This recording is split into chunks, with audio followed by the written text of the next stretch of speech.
We're up. Dieter and Hutch live on a Wednesday. Tonight's Wednesday. Who Yes. knows what day it is? And Yeah, we're getting Wednesday. we're getting McCorkled. It's the Mac Attack, baby. The Mac Attack is here for the first time because he was never actually drafted the first go around.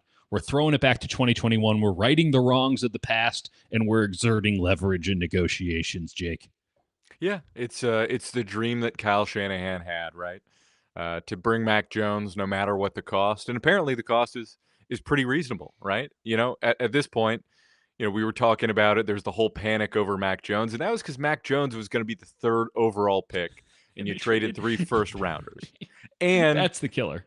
And what really happened is Kyle got scared out of it. He wanted to do it. He wanted to draft Mac Jones, and listen, we liked him as a potential third round pick, as a guy that you Totally. could bring in and say, all right, he's got a pretty high floor, pretty low ceiling, can Mhm. probably win some games for you if you've got the right pieces around him. And the 49ers, they went another direction. That didn't work out, but it didn't really work out for Mac Jones either. He was asked a lot of with the Patriots, and I watched some of his Jaguars tape. It's up and it's down. The Jaguars offensive line at times in some of those games also they were getting walloped, and they just said, "We're not going to block for you, and you're going to perish."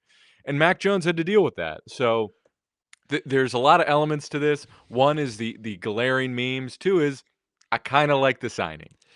I think there's a lot to love. If his name was Steven Merkelson, Right. Yeah. and Steven Merkelson. I mean, or if this was a guy that hadn't been tied, right? Okay, like let's just throw it this way: uh, if they had signed Zach Wilson, right? I don't think anyone would have been like, "Hey, not bad, good backup option." Yeah. I I think prefer Mac Jones. I prefer yeah. Mac Jones, but like if they had gotten somebody who wasn't tied to Kyle Shanahan so strongly as the presumptive third overall pick to the point where we had to shame Kyle out of it. And by the way, We did. we were all wrong. I will stand in line and just say, yeah, I thought But they should have taken Trey Lance. The problem is I didn't trade 3 first round picks for Trey Lance, so I was only half wrong. I thought they should have taken Justin Fields. That probably Well, wouldn't have worked out either. But we're at we're in least agreement on we that. w- But the when it point was was we were trying to bet if you're going to trade up, which remember the 49ers process was not sitting at where they were. They traded up early so they could do their business out in the open. That was their logic, right? Is we're going to get a good quarterback. That was Kyle's quote. we're gonna get such a good quarterback. It's whichever one is taken third. We're just gonna get the Right. third. We got to move up because that's the sweet spot, the third best quarterback. That's right. And they went for Trey Lance, and I think we all had some reservations and talked ourselves into it a little bit because at least you could see some of the physical talent. And let's not forget, it was after the 2020 campaign, and it was that horrible cycle where everybody lost their minds and the draft process was non existent. None of this probably would have happened except for that. I think that the 2021 draft probably we judge it a little too harshly, given the fact that we weren't sure if college football was going to happen. Obviously, like Trey Lance didn't have a season. He played one exhibition game against Central Arkansas.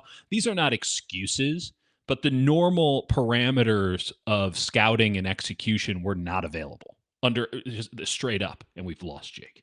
I will continue to talk.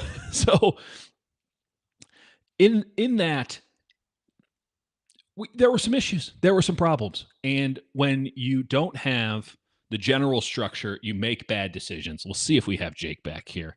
Don't know perhaps why he dropped out on us. There he is. There's Jake, or not. I'll keep talking. Frankly, this is how the show usually goes anyway. McCorkle coming to the 49ers is a solid move.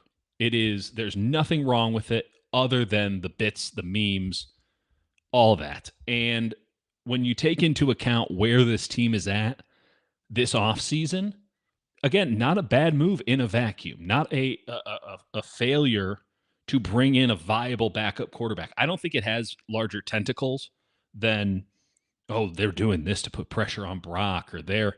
I don't think any of that's true. I think that they just wanted to get a good backup quarterback, and obviously they have an affinity for McCorkle Jones.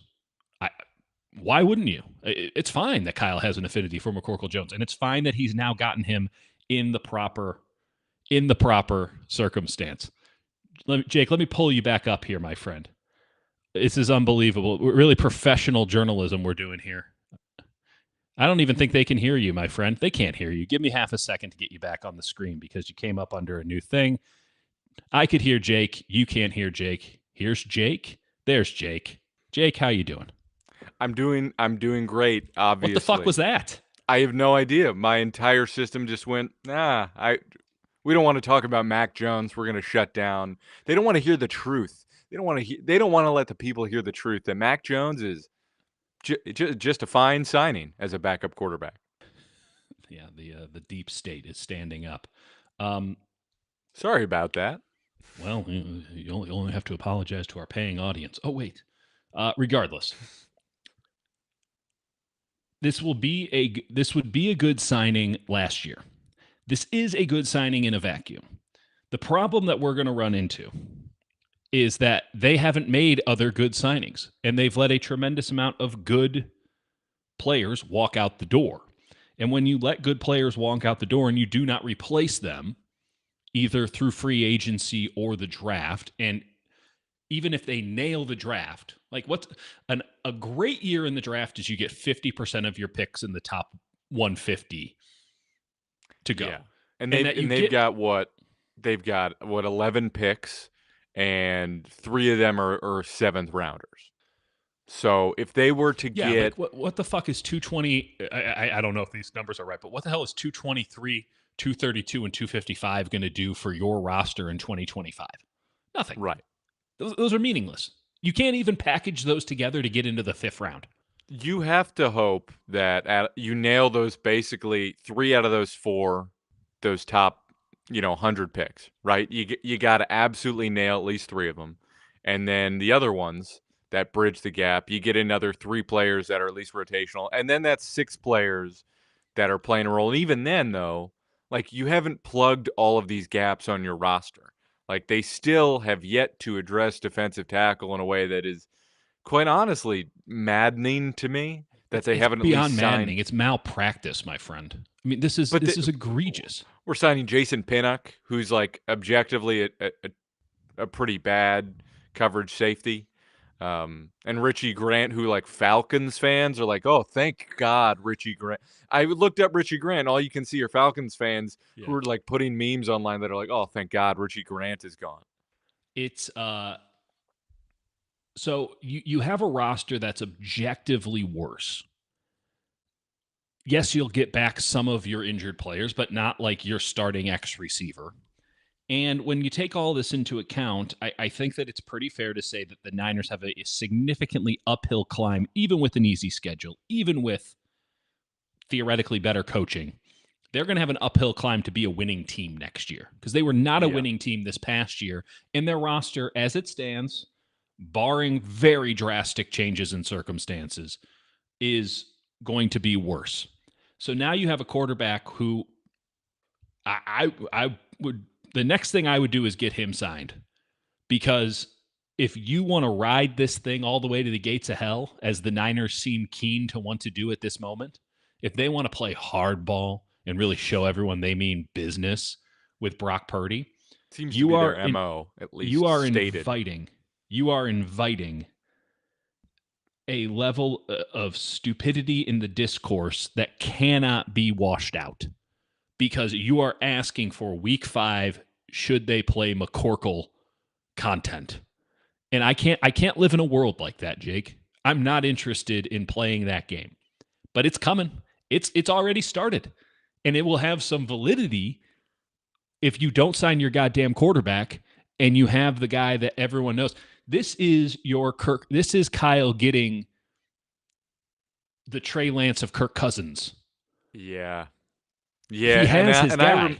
I just remember in the after the Trey Lance draft, and I was like, all right, we're finally done with Jimmy, and then Jimmy just wouldn't go away like this beautiful cockroach that just could not be stomped out. This lovable beautiful cockroach who is just so slightly below average in so many ways.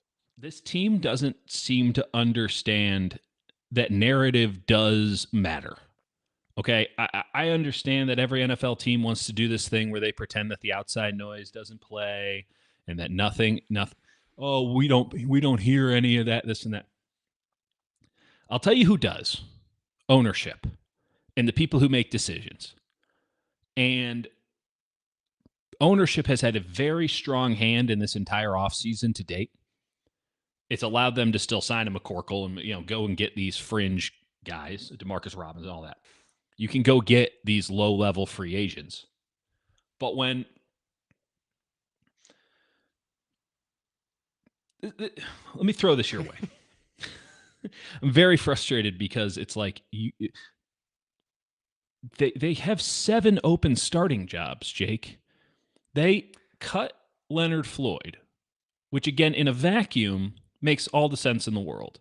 And Right. they have not signed anybody to replace him. They cut Javon Hargrave. Javon Hargrave immediately goes and gets a big deal. They go and cut Malik Collins, which, again, in a vacuum, you go, yeah, who needs Malik Collins? Well, the problem is you need someone else to replace Malik Collins.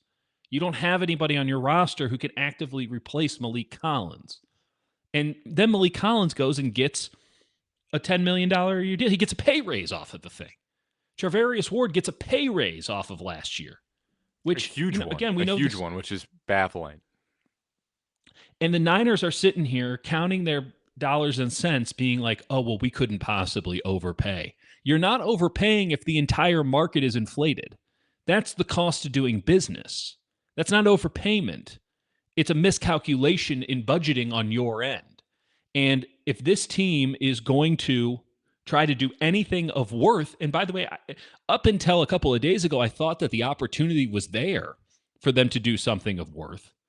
If they want to bounce back from last year, they needed to be more active. They need to do, they can't do anything now that's going to fix their problems. So now they're going into an NFL draft where sure they have a lot of picks, but they only have 4 that should be reasonably, maybe 5 that are reasonably considered in position to, yeah. Listen, they're doing the thing of like in the draft, like you expect to have some needs going into the draft and you address them, and the mid rounds tend to be, I mean, you address them however you can, but for the most part, you want to be able to be a little flexible in what you draft for. And right now, they're not setting themselves up for that. They're set at quarterback. At running back, somehow they've actually, by bringing back Jordan Mason, they're in an okay spot. And maybe we can talk about the Ryan Clark thing on McCaffrey, which I actually don't think is the most insane thing in the world at all. It's impossible to say it's insane because this team is doing everything in its power to tell you that they're punting 2025. They just Right. haven't said it.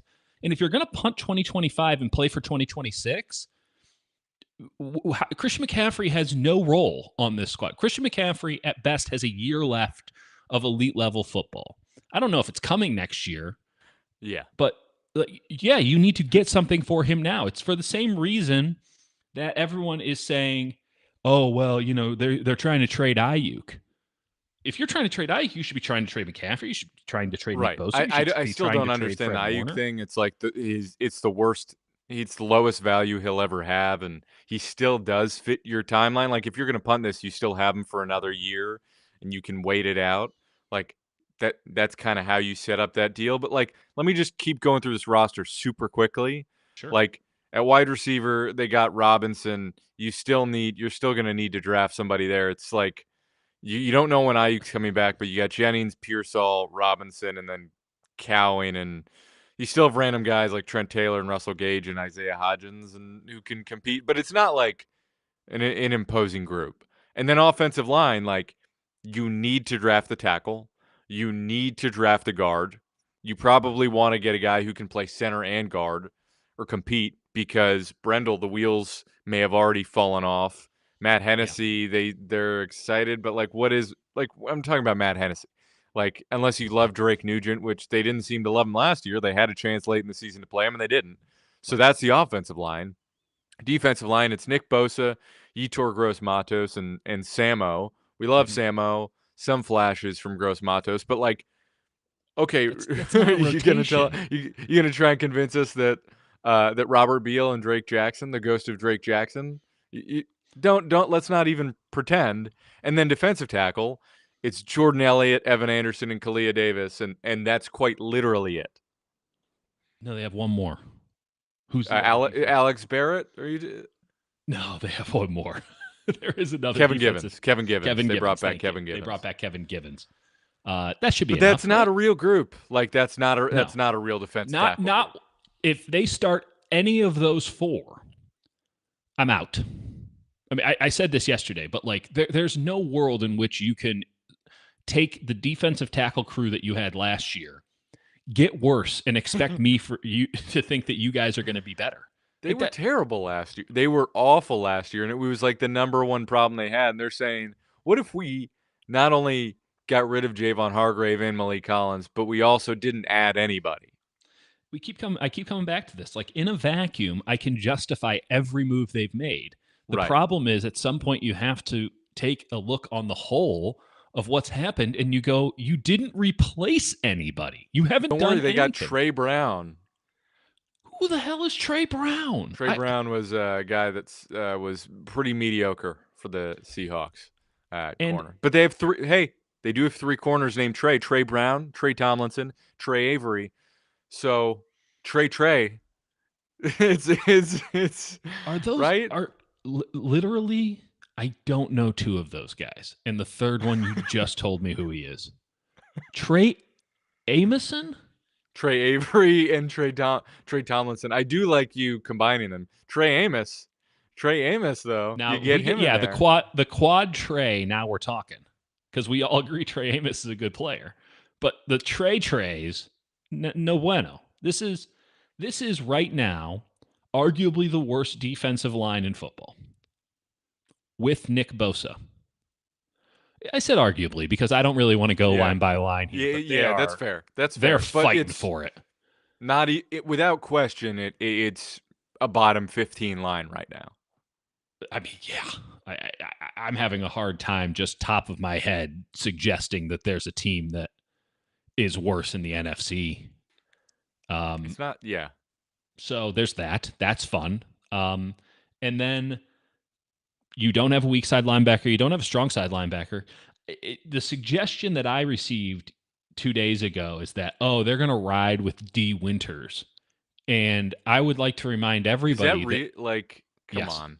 Yes. And I would like to remind everybody that D Winters couldn't beat out Devondre Campbell for a job that Devondre Campbell clearly was not capable of handling all Also, of D Winters, by the way, quite literally gets injured every time he steps on the field. And yeah, but at least he's not going to bid $13 million to do the same thing. Right. And it's not like there are flashes, and then there's other flashes where you go, oh, dear God, no. He's Ralph Wiggum. He's the Ralph Wiggum meme. Every single tackle, he's time. just every single time he's going in. Wait, I don't know if you brought up the comment while I was. Yeah, we're looking on the chat. What's up? While I was perished, shout out Muggs. It does have major 2021 Warriors vibes. I still believed in Nico Mannion. And Nico Mannion had some like terrible disease. He had a really bad disease, and he lost a ton of weight and went overseas.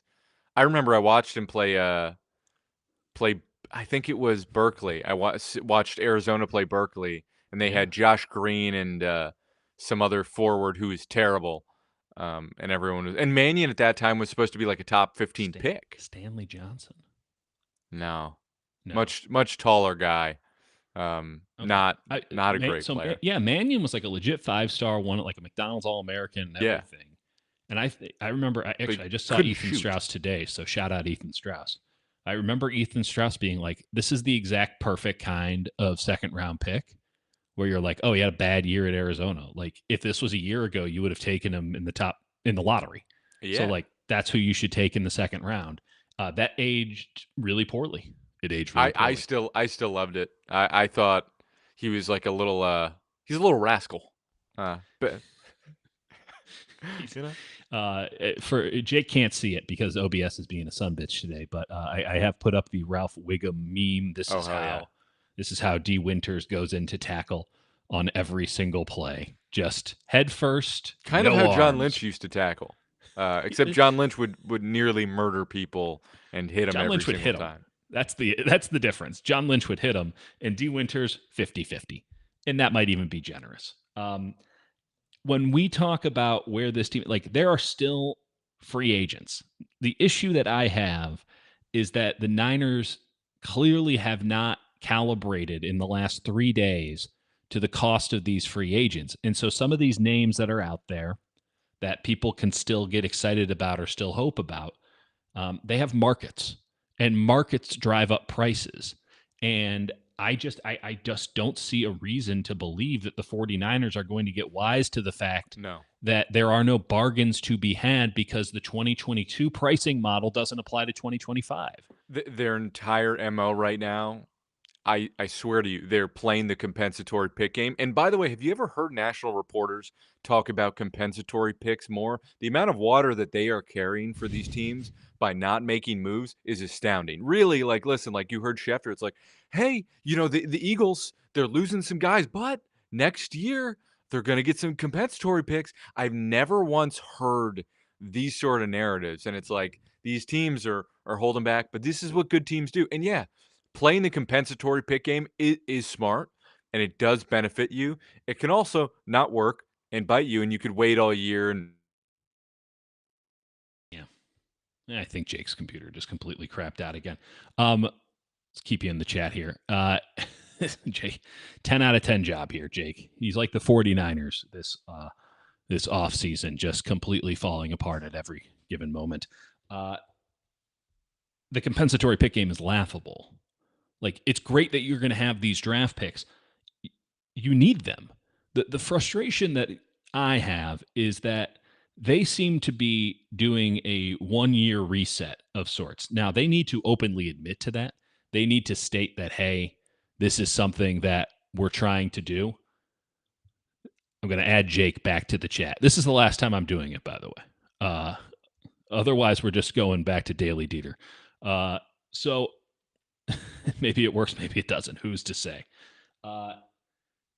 The compensatory draft pick game is something that you can do if you're doing a hard reset. They don't seem interested in doing, or they haven't publicly stated anything like a hard reset.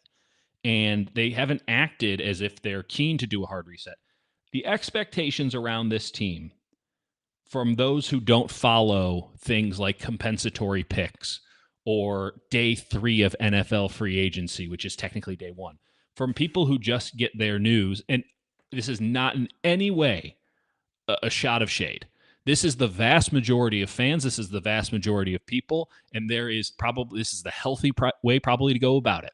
That most people only get their news from a newspaper, beat writer, Twitter, or in all likelihood, ESPN push alerts on their phone related to the team, or Bleacher Report, or the score, or whatever. And so they're not getting the TikTok, not the app, the play-by-play, if you will, of the 49ers not being in on this guy or whatever happened with Joey Bosa and all that. They're not getting the full breadth of the story. Understandably so. That'd be boring as hell. These are not people, and again, I say this with affection. The vast majority of 49ers fans don't care about the 53-man roster cuts, right? They don't care about day 3 of the NFL draft. They don't care about that stuff because it's minutia, and minutia is fun for us and sickos, and we're in it, baby. We're swimming in it. We can't get enough of it. We're bathing in the minutia.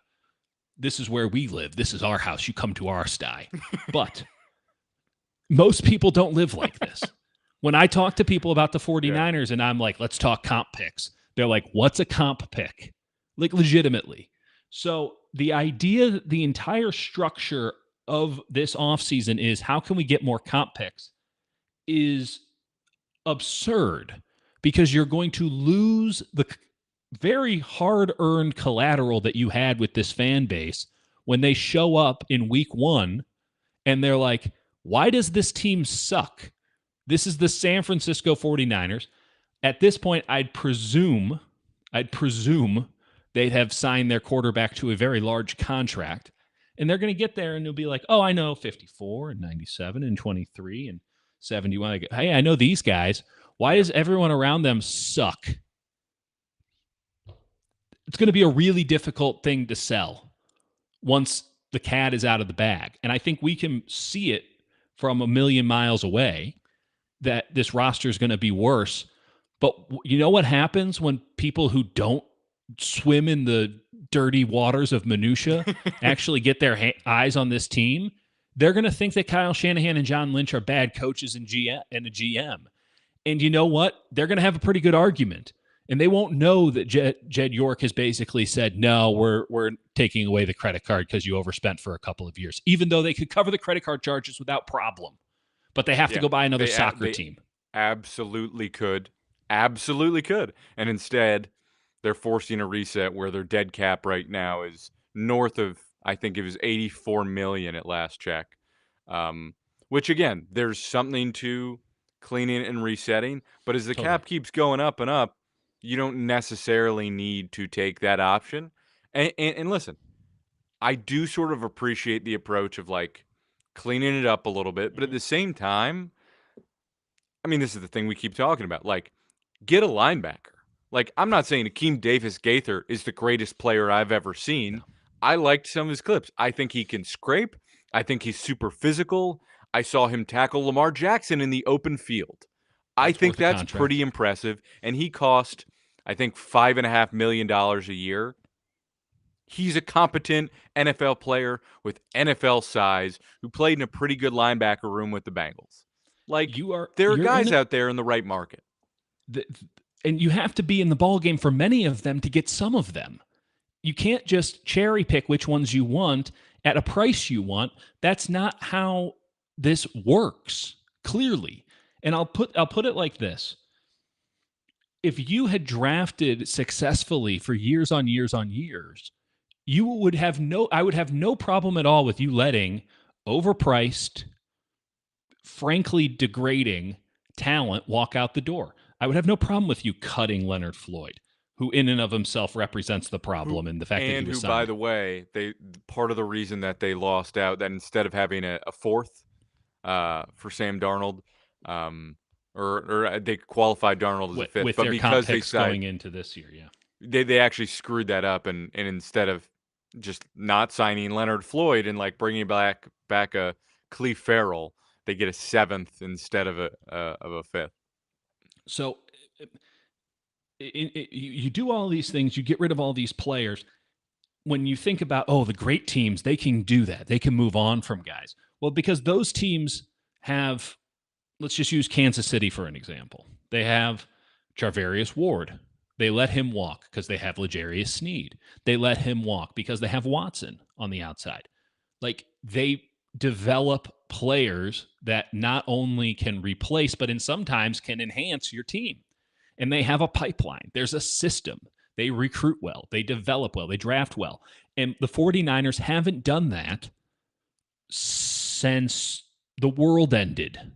They, Yeah, they, and and so they've gotten right. They've gotten the a idea that you handful. can just let these guys go, sorry, like the idea you can just let these guys go and then not use the money that you have, and you have ample money, not use that money to then fill the gaps with shorter term, cheaper contracts so that these draft picks aren't thrown directly into the fire and that you can use multiple years of draft picks to rebuild that base. But to just give up on those guys, but to have no viable backup and to do it on the fly is complete malpractice. And the idea that there's going to just be 1 year of pain doesn't line up with reality. You cannot fix this in one draft class. You can progress. The best they can do is progress, and I then think I, 27 maybe. I think there is a little bit of a belief that if they were to double down again, it wouldn't work. Right? They were like, we were set up for success last season. Not only did it backfire, we just don't have the guys. We just don't have the depth. And so they're saying, all right, let's strip it down to bare bones, clear the slate.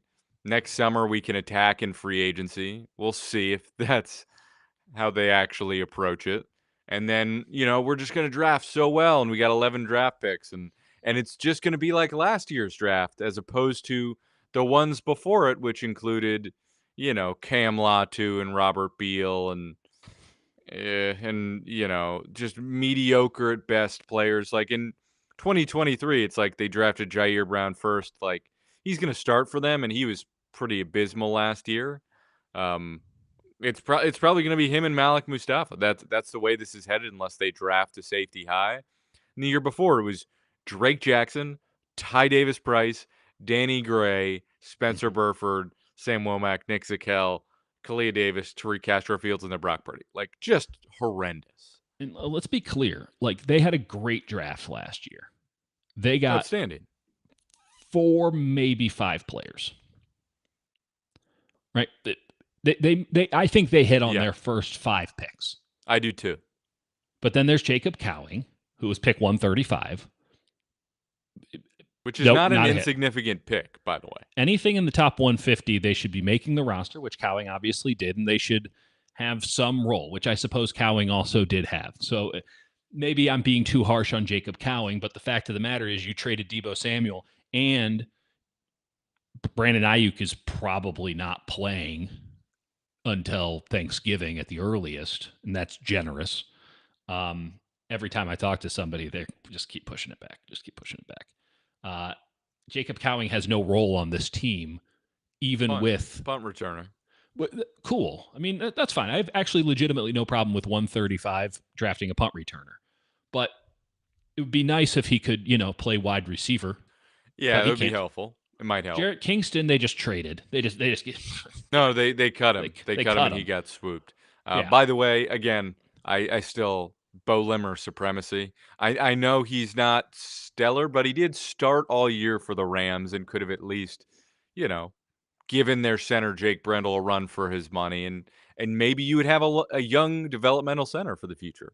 And maybe they think that's Drake Nugent. Probably not. And then there's Tatum Bethune, who I think now we have to have a conversation. Like, do you think that they're going to play Tatum Bethune? They might. Towards the end of the year, they started throwing some stuff out there about him. Yikes. I don't, he's one of those guys that every training camp, there's just a guy that, like, somebody sees one play and they're like, this guy's incredible. And you're like, well, I haven't really noticed him. He's been up and down. That's right. That was listen, right. ABC123 asking in the chat, genuinely interested. Why is it expected to be over a year for Ayuk when players nowadays can come back within a year of an ACL tear? Because he also tore his MCL. He also tore his, I believe, meniscus and, quote, other ligaments. Yeah. So those 3 things meniscus, and other PCL, ligaments. There might have been PCL. It was like he tore everything he could have possibly torn. His knee basically exploded. An absolutely horrendous injury. I think it's the equivalent. Like Nick Chubb had something like it, and I'll say Nick Chubb, came back. Right, and I think the thing about modern medicine is you can recover from it, but the nature of what happened gonna take a while. He's also a guy that is such a precise route runner. Like, part of his skill set is that it's gonna take time, and it's hard to imagine that in this first year back from that, he'd be right. It feels like same thing as an Achilles thing. You get him back, get some reps, and then the next year, but you're paying him so much money. Just brutal. Which is why they're actively trying to trade him. Does someone else want to take this off our hands? Now, I'll say this. They have an out clause. They want to ride it out for a year. He comes back. He doesn't look great. They can just dump his ass. He has no guaranteed money after this season. And they might. Yeah. So, yeah. This is enough to just say we're going to call it while Jake goes ahead. That turned into like a Tim and Eric soundbite there. Okay, let's just go. I'm going to go through the chat here a little bit. I'm not bringing Jake back. Yeah, multiple ligaments. Didn't specify all of them. There's Jake. Hi, Jake. Let's hide you, buddy. They didn't specify the extent of the injury, but multiple ligaments beyond ACL and MCL makes me think that there's also a PCL and then meniscus on. I mean, his knee exploded. His knee exploded. It's horrendous. I feel really bad for him because as much as people love to say this as some sort of consolation prize, like I mean it. He was looking like himself for the first time in that game against the Chiefs. But it is very difficult for me, a pessimist, to expect him to come back and to be the same player he was at any point. It's not going to be a technically career-ending injury, but it is very difficult to imagine a circumstance where he is the Brandon Ayuk who at least somebody thought was worth $30 million a year. That somebody being, I guess, Kyle Shanahan. There is a couple other things I want to get into here. The 49ers will have to have a press conference at some point before the NFL draft. Now, they're not going to be having one, I presume, right now for any of the free agents they've signed because those free agents aren't worthy of an actual press conference. So, because they didn't sign anyone of serious note or import where you need to hold up the jersey and everyone smiles. If they had had Joey Bosa, maybe, but you don't sign anybody for, I guess you got a backup tight end for 8 figures, but they will not have one of those. They will have to have a press conference, be it John, Kyle. I think it was just John last year. They'll have to have a press conference before the draft. Here's what I want to hear if everything continues to hold. And again, I see no route in which the Niners salvage what's happening here and turns this offseason into something that's at least passable, to where the talent that went out is commensurate to some of the talent that went in. I just don't see that happening in free agency. And I understand that getting younger and cheaper through the draft is the plan. You need bodies for your football team. You need 7 starters as it stands, and you cannot get 7 starters in the NFL draft unless you have hoarded picks like the Oklahoma City Thunder. Last time I checked, there is no equivalent in the NFL. So they're going to have a press conference. Here's what I want to see. I want to see Kyle and John sitting at the dais. And then I want Jed York to answer questions. And it's not to make Jed sweat or anything like that, but I want all of them together, because apparently they're all operating together right now, to go up there and say, yes, this offseason is about 2026. We are taking one on the chin this upcoming season. We're going to eat it, and hopefully that turns into making the playoffs or something. But we do not see ourselves as Super Bowl contenders for this year. And because we're going to take it on the chin, we will be better in 2026 and beyond, and we will reopen our Super Bowl window. And I want Jed York to sit there or stand there at the dais when that message is delivered, either by him or John or Kyle, or all 3 of them together holding hands and singing Kumbaya. And I want that message to then be followed by, and Kyle and John are our guys. They will be here for the 2026 season. They will play through their contract. Because what Jed is doing now, by having his little power struggle, by saying, actually, I'm in charge and you can't spend any money, by doing that, he is setting up Kyle and John to take the full brunt of what is coming down the pipeline.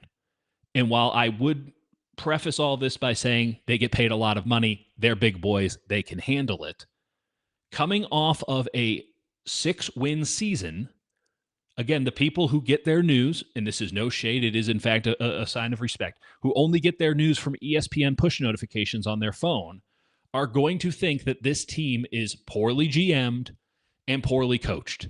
And perhaps they are, but you cannot possibly hold this upcoming season, with the way the deck is stacked against these guys.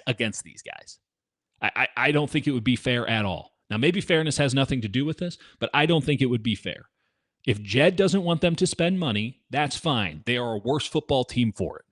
And if they are a worse football team coming off a 6-win season, I don't know what that looks like. I don't think it looks anything like what the Rams did during their rebuilding year, where they somehow won 10 games and made the playoffs, kind of backdoored in there. And I don't have a lot of faith, shocker of all shocks, that this team will be able to draft so exceptionally well that they can expedite what would seem to be a multi-year process of getting this thing back. Final point, we'll get out of here. Appreciate y'all jumping in. The 49ers issue last year, if we had to boil it all down to one thing, is that they had a stars and scrubs roster and that a lot of those stars got injured and they were left with scrubs as opposed to a nice middle class. I'm not going to make a larger political point on that. You can see where I might be able to make an analogy there. And this was something that, by the way, they had a stars and scrubs roster the year before, and the year before that, they were just healthy. They got away with it. The right guys stayed healthy at the right times. So now you have a stars and scrubs roster. Last year, a lot of the stars go down, scrubs come in, they win 6 games. And what they've done is they've gotten rid of some of the stars. I don't know how y'all feel about Hufanga. I'm not the biggest Hufanga fan. He obviously didn't provide much for the team last year. Dre Greenlaw, same thing. Like this, they got worse on the top end, and they added at the bottom end. I can appreciate that some of these players that they've brought in are just fine. These are not guys who are guaranteed, outside of Farrell, not or maybe Robinson, guaranteed a roster spot. These special teams aces, these are guys who Jake and I don't know about. That's not a rubric for if it works or not, but like if Jake and I don't know about these guys, I mean, we're broken in the head. So why would anyone else know about them? How would any sane person think that these are the guys who are going to help this football team get better year over year? They have doubled down on the scrubs aspect of stars and scrubs. How is that going to improve the team? How is that going to take it a step further? I don't see it. I really don't see it. And this draft, as vital as it was, this just became the most important draft of Kyle and John's careers because I think Kyle and John unfairly are playing for their jobs next year. That Jed has cut off everything and has left them to flounder in the ocean, much like Jake has. All right, thanks for coming in.